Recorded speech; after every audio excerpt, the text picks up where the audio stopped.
All right, so we're going to get started working with units. Okay, so this is our first section that we're going to start, and here are just some basic definitions on what units are. This section, section 2A that we're starting with, tends to be probably the most difficult section for people to grasp. Either they had a bad experience when they were in elementary school doing unit analysis, remember the conversions? Convert quart to cups and, do all of that. And we could have avoided all of that if we would have just followed the metric system that everybody else in the world uses, right? Amen. So if we could have just stuck with that, it might have been a lot easier for us. But we have to do these unit analysis conversions. And so a lot of us, have trouble with that. I don't have these memorized by any means. So if you need to look up metric units to try to figure out the conversions, go for it. I don't have them memorized, and I've been doing this class for 13 years now. So let's take a look at this. So we're going to talk about unit analysis and what all of this is about. Okay. So this says show operations in units clearly and answer the question. What is the total distance traveled when you run 7 laps around a 400-meter track? Some of you are probably like, oh my gosh, this is so freaking easy. Like, why is she even asking me that question? So if you can do mental math, right on. That's awesome, because I can't do mental math. I've never been a mental math person. My kids can, and I hate them because they can do mental math, but I can't do mental math. I wasn't raised to do mental math. I need to do a process. So what they're saying is show operations in unit clearly is to answer the question. They're asking you to write it out and show your thought process. So if we do that, you could express 7 laps of a 400-meter track. So that requires you multiplying 7 laps by the 400 meters, right? So how many of you would have done that naturally, right? Just take 7 times, it's easy, right? So you figure it out. However, if we actually do it in units to show the unit conversions, you can see here that we're representing the 7 laps. So we have 7 laps, and we know that there's 400 meters in 1 lap. So this is where we're starting to introduce the whole unit conversion process. Is this ringing a bell for some of you? Hopefully not traumatic memories of unit conversions. But anyway, what we can do is this 7 laps, what the 7 laps is, if we write it as a fraction, this is 7 laps divided by 1, right? So we would put a 1 there. And we can actually use this process of cross cancellation. Okay, so if we have a lapse here and we have a lapse here, we can actually cancel these laps out, and there's a 1 on the denominator. And so what this essentially is you're taking 7 times 400 meters. So let me see if I can write this out at its most basic so that I can express this a little bit better. So let's go to the dot cam here.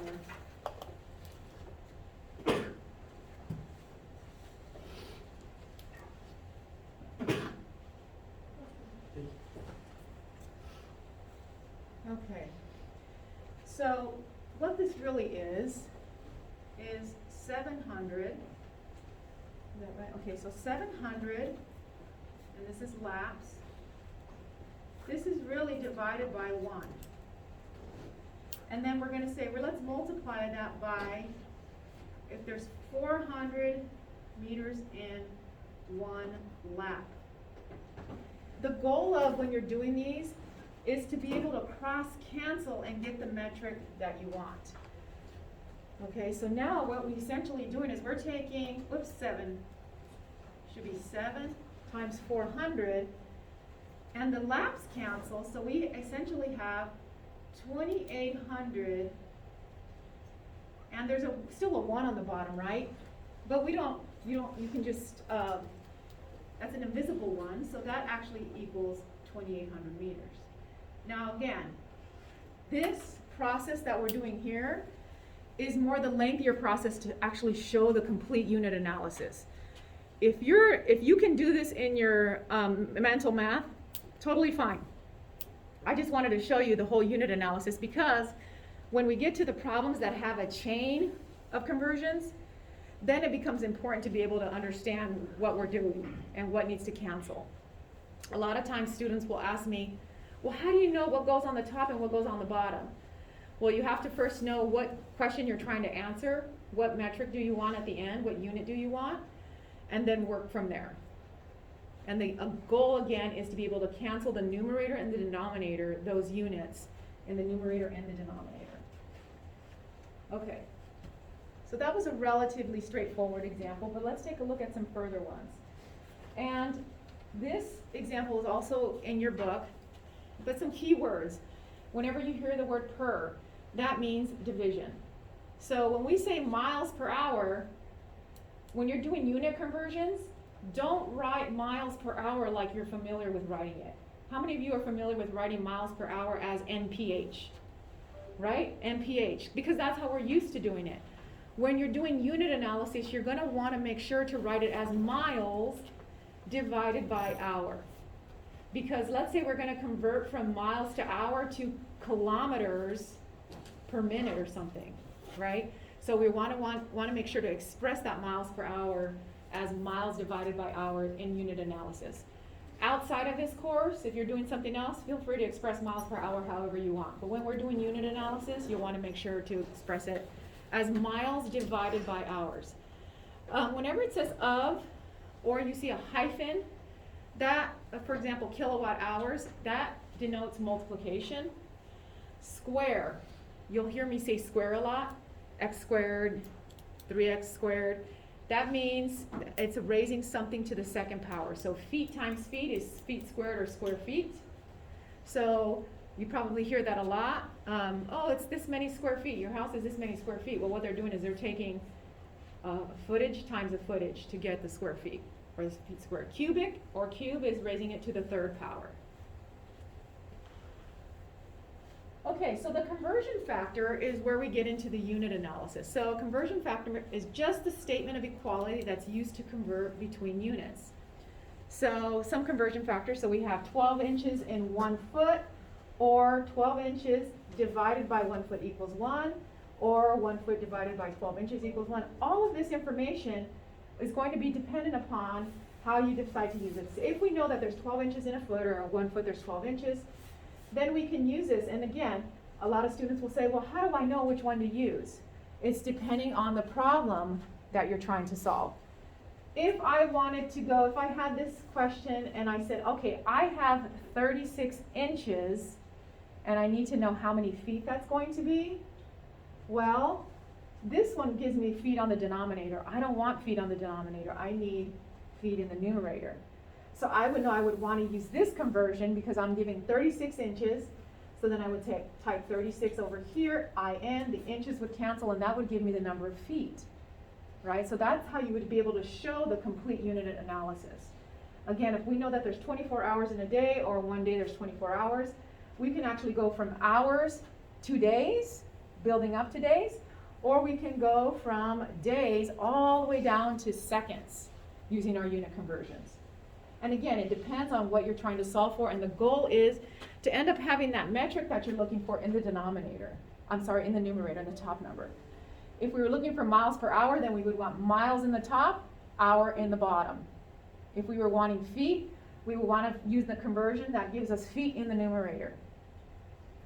If we wanted inches, we would use the conversion that gives us inches in the numerator. The numerator is the top number, denominator is the bottom number. Okay, so as an example, convert a distance of 9 feet into inches. So that means that we want inches in the numerator. Okay, so 9 feet, we have 9 feet, and we want to convert that to inches. So which one of these am I going to use? If I know that there's 12 inches in a foot, and I need to convert 9 feet into inches, I want inches on the top. So I have 9 feet. Is anybody, I'm sure some of you probably already know this answer without even thinking about it. But if we show the complete unit analysis, you'll see here that we start with 9 feet. The conversion that we're going to use is the 12 inches divided by the 1 foot. And you can see here the goal is to cancel and to end up with the unit that we want in the numerator. So this is the same as 9 feet divided by 1. Okay? So we have 9 times 12, which is 108, and then we have 1 times 1 on the bottom. So this is really 108 divided by 1, but anything divided by 1 is that number itself, so it becomes invisible. So that gives us 108 inches. Questions on that one? Do you see how we knew to use the appropriate unit conversion? Whether to use the inches on the top and the feet on the bottom or vice versa? It just depends. They mean the same thing, it just depends on what you're trying to solve for.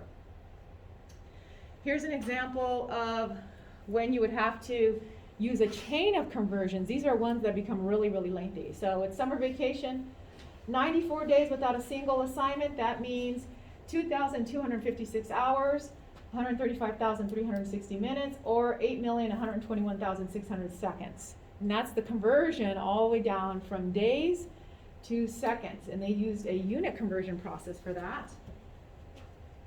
And you can see that here.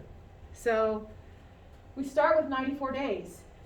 Well, we need to get down to hours. So disregarding all of this over here, if we wanted to have hours, we know that days has to be on the bottom. So in one day, there's 24 hours. So our goal again is to get those cancellations. So then from here, once these cancel, we have hours. We want to get to minutes. So minutes has to be in the numerator. So in 1 hour, there's 60 minutes. We want to cancel those. So we keep canceling, using the unit conversion that we get all the way to the bottom. Our denominators are canceled. Our numerator, we end up with what we're looking for. So if they had asked us to convert 94 days into seconds, which I believe some of the My Math Lab homework assignment will ask you to do those types of things, that is what you'll do. You'll use your chain of conversions. Okay? Okay, and so we'll have some problems like that to practice.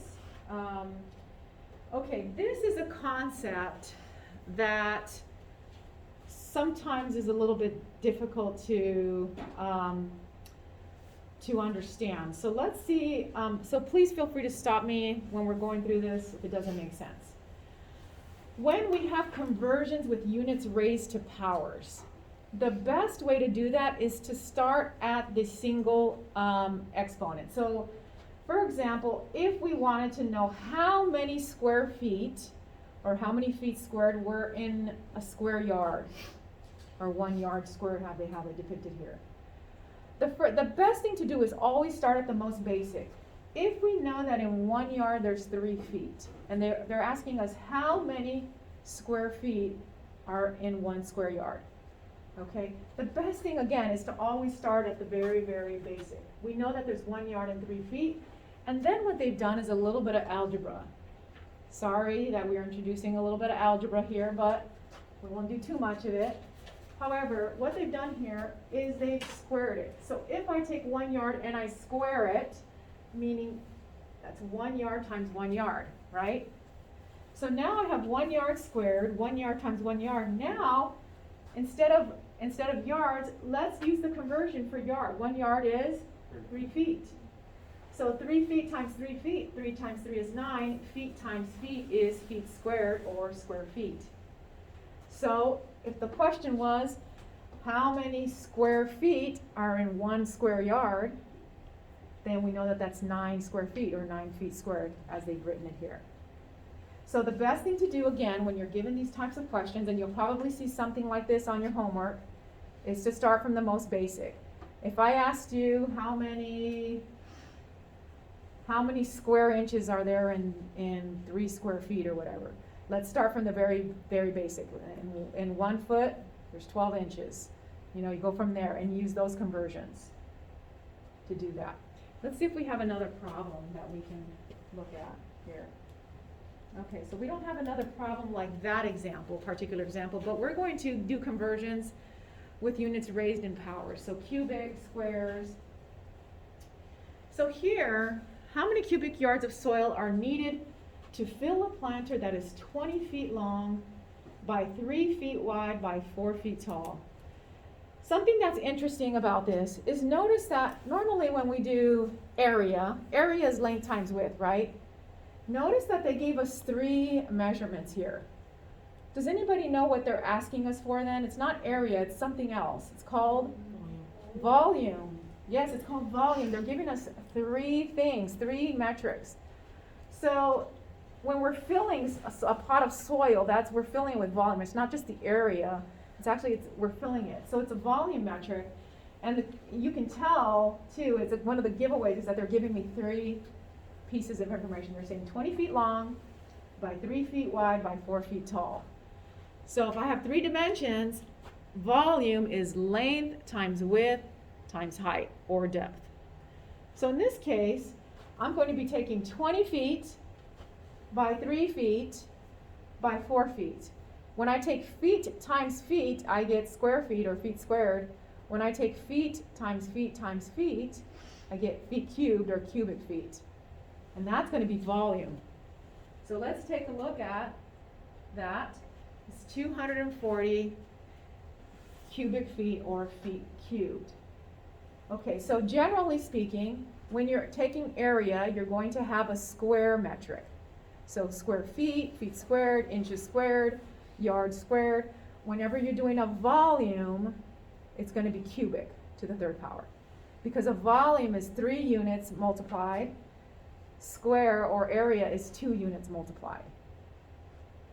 So volume is always going to be 3 different units, or 3 similar, but it'll be 3 numbers.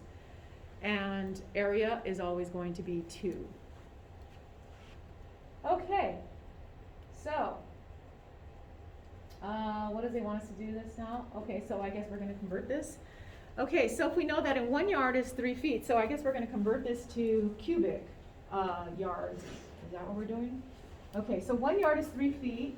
So if we know that 1 cubic yard is 3 cubic feet, so that's 27 cubic feet. Oh, I know what we're doing. Cubic, notice the question. I even missed this, and I've done this so many times. I missed this. How many cubic yards? So we didn't solve the problem just by taking 20 by 3 by 4, because they're not asking us for cubic feet. They're asking us for cubic yards. So we have to do that conversion. We started by here. We got to this point, but now we need to know this in cubic yards. So what we were saying earlier is whenever you have to do a conversion that involves cubics or squares, start with the most basic. So let's start with the most basic, knowing that in 1 yard there's 3 feet. So that's the most basic, right? Metric from yards to feet. In 1 yard there's 3 feet, or there's 3 feet in a yard, however you want to say it.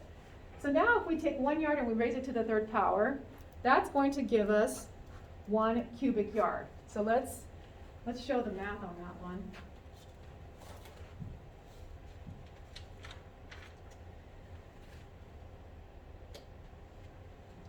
Okay, so if we have 1 yard is 3 feet, if we know that much, and they said, okay, well, I'm going to take that yard and I'm going to raise it to the third power.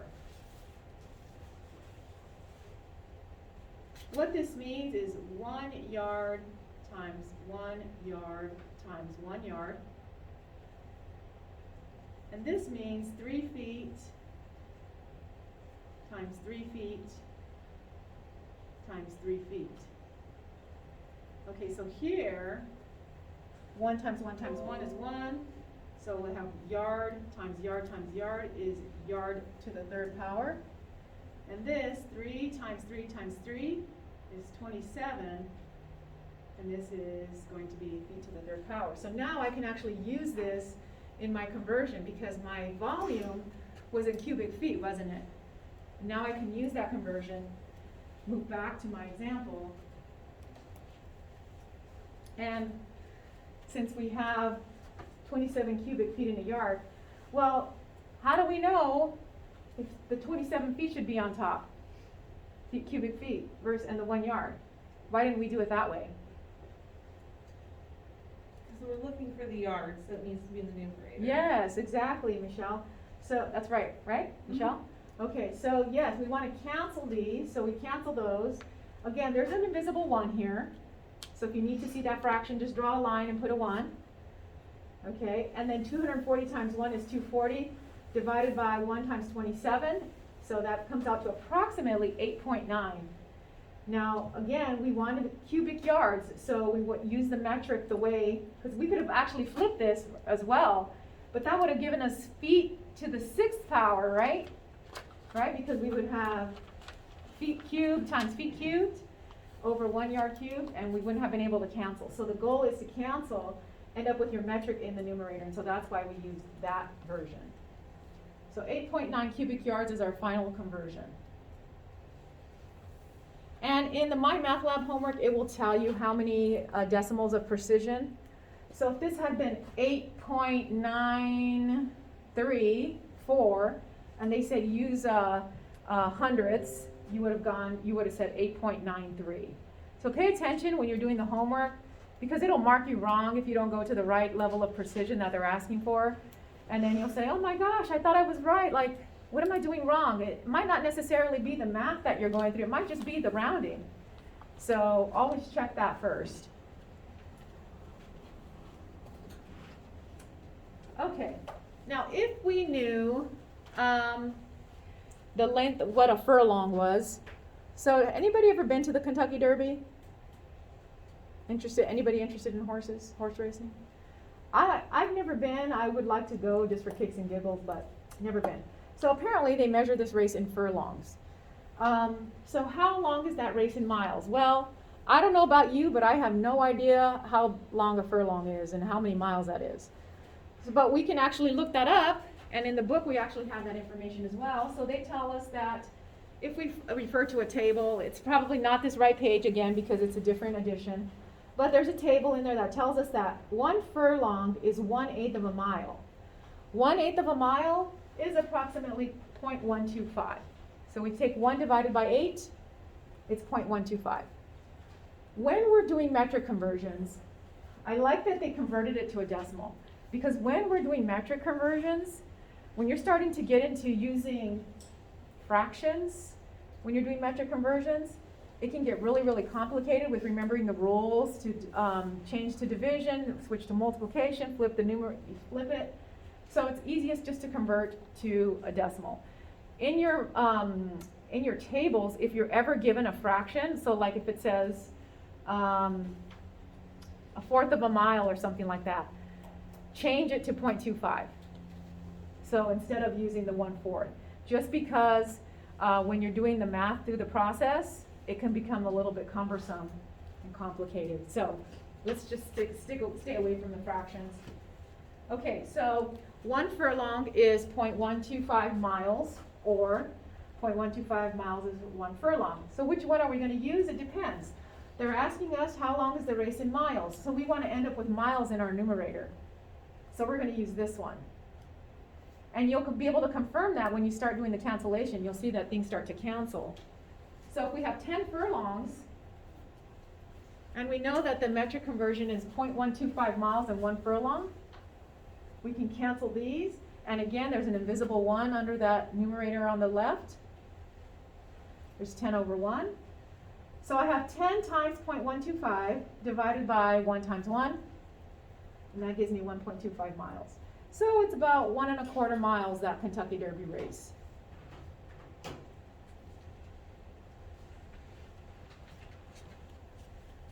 Okay, so any questions on any of that so far?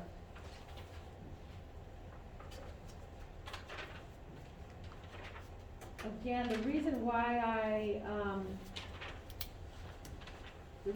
I wanted to show you to convert to decimals, let me do an example of that problem. So they said 1 furlong is 1/8 of a mile, right? If we had left it like this, okay, so if we had left it like this, and then we had, I don't know how many was it, 10 furlongs? Okay, so 10 furlongs. And we know that 1 furlong, so here on the numerator we would have 1/8. Right? And so then you get into the complications of, okay, making sure that this goes in the right spot, right? and making sure that you're doing the division correctly. So 1/8, so this is why I'm saying convert it to a decimal instead. It'll make your life a whole lot easier to do the unit conversions.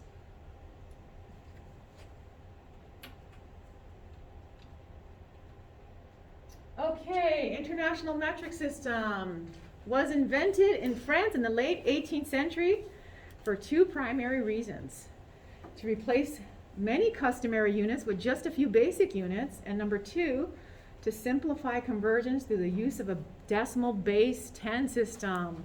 Why base 10? Because most of us have 10 digits, right? 10 toes, 10, and so we can count on that. But then the United States had to be so different from the French, and we created our US metric system, and I think Venezuela uses it as well, some other places. But there are very few places in the world that use miles and the same things that we use for like length. We use inches and feet, and most people use meters. Anybody travel in here?